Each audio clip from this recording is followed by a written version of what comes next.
Good morning. It's a cloudy day here in Utah, and today I'm going to be trimming my raspberry bushes. I have two kinds of raspberry bushes. One are they're called June bearing raspberries, even though they don't bear till about July. And then there are the ever bearing raspberries on the other side of the yard. And I just wanted to talk a little bit about the differences between these two.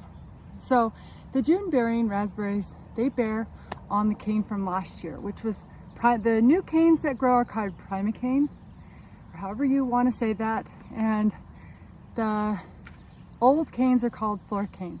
So once the canes produce fruit, they die. So I'm going to be cleaning out all the dead wood, and the new primocanes from last year will be bearing fruit on these June bearing raspberries. So you don't want to cut those down or you won't get any fruit. So I usually just cut them about waist high and then take out all the old wood, and then I take out the wood that has vine borers in them and I burn those. So on the other side, I've already pruned these after they produced fruit last summer, but I haven't done it to my everbearing because they were producing all the way up until it froze.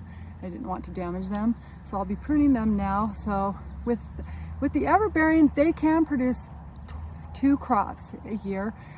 They can produce on the primocane from last year in the early summer, and then they can create their own primocanes in the early summer, and at the end of summer actually produce on the primocane. Usually on the other ones they don't produce till the next year, but everbearing can produce primocane at the beginning of summer, and those can fruit at the end of summer. So if you do want to mow them down, you can. You only get one crop at the end of summer, but I like to have two crops. So I leave the primocane from last year so I can get a crop in the earlier summer, and then I let a crop grow from the new primocane. So that's what I'm going to be going in and doing. I'm going to clean out the old canes. I'm going to cut everything down waist high. I'm going to clean out anything that has a borer in it. And you can tell because there'll be a hole in the middle of the cane and it will go all the way down however long the vine borer got down in. It's best to do this at the end of summer so that they don't continue to burrow down all the way down to the root and kill the whole plant. But sometimes you miss them, so that's what I'm going to be going to do right now. I'll show you what I'm doing. Okay, so let me show you. You can tell this is an old florcane from last year. It's dead. It's not going to produce anything this year. So we're going to take it all the way to the ground and cut it all the way off.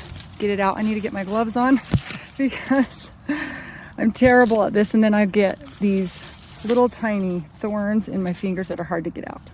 So I'm going to take all the dead wood all the way down to the ground.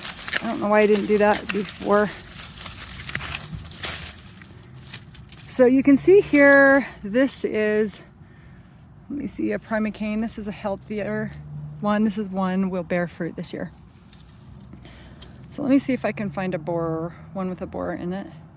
Okay, these are my everbearing raspberries, and you can tell which vines, you can tell which canes are the new ones. They're starting to actually bud out.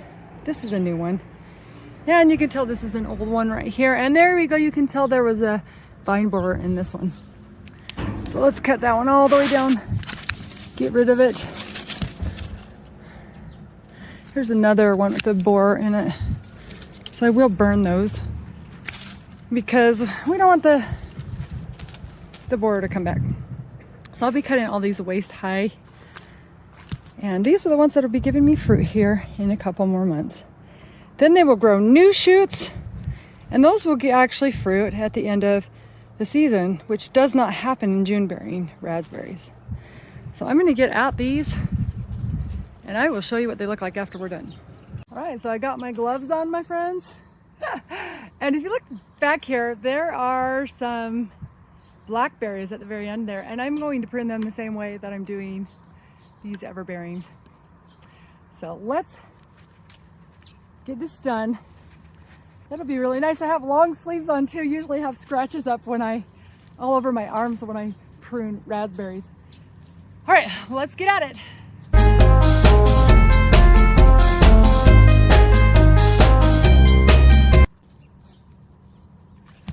I also want to add really quick that when I prune these, I also take out the little wimpy stems because they'll always touch the ground when the fruit comes on.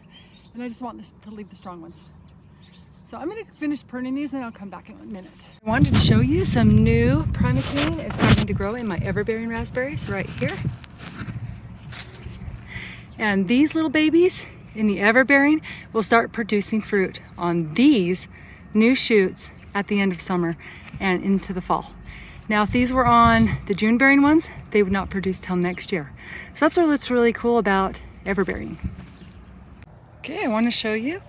These are the ones that are pruned and done. I cleaned out all the dead wood. In the middle, I got rid of the little tiny skinny spindly canes and I just left the healthy ones and I cut them all about waist high.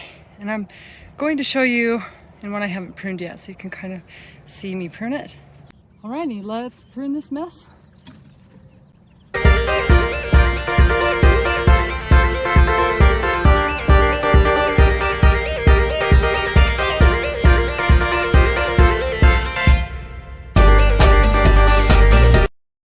Okay, I'm finally done and I want to give you a close-up of what I did. I will take another run through here as soon as they leaf out. Usually I miss a few dead ones. When they leaf out, I know which ones are dead for sure. That's what they all look like, all cleaned out. Cleaned out the blackberries. Didn't prune them quite as heavily. I'm going to vine them this year, so I'm leaving a little bit longer. That's it, and you gotta see my mess. I cleaned out all the debris and everything that got stuck in the bushes. Last summer we got some balls and toilet paper and frisbees. That's the mess. But it feels good to have a project done. All right, on to the next one.